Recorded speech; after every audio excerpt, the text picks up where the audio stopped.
இங்க வந்து எனக்கு புரியாத புதிரு, இந்த ஹர்திக் பாண்டியா நல்ல கேப்டன் சொன்னா அவரு என்ன கலாய்க்கிறாரு.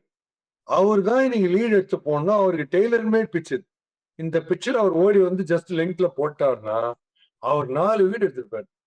சப்போஸ் பும்ரா பீக்ல இருந்தா 4 ஃபார் 10 எடுக்க வேண்டிய ஒரு பிட்ச் இது. பும்ரா அன்பிளேயபிள் இந்த பிட்ச்ல. மிடில் ஸ்டம்புக்கு நேரா போடுற பால்ல போவலா இருக்கட்டும், வேற யாராவது இருக்கட்டும் பார்த்தீங்கன்னா, திருப்பி அவர்கிட்டயே அடிக்கிறாங்க. வேற எங்கேயுமே ஆட முடியல. அந்த மாரி ஹோல்ட் ஆயி சிக்கு சிக்குன்னு வருது. ஹோல்ட் ஆயிட்டு பட்டுன்னு அடிக்குது. அந்த மாதிரி ஒரு பிட்ச்ல ஹர்திக் பாண்டியா லீட் எடுத்துன்னு ஓப்பனிங் பவுலிங் போட வேணாமா? ஒளிஞ்சின்னு போய் 9வது ஓவர். அப்புறம் போடுற ஒரு 3 ஓவர் அது ஒரு 3 இன்ஸ்டால்மென்ட்ல. வாட்ஸ் ராங் வித் ஹிம்னு எனக்கு தெரியல. அவர் லீட் எடுத்திருந்தாருன்னா இந்த மேட்ச் வேற மாரியா இருக்கும். ஏன்னா, அவர் போட்ட முதல் ஓவர்லயே ஸ்பூன் பண்ணி ஒரு ஹை கேட்ச் போச்சு.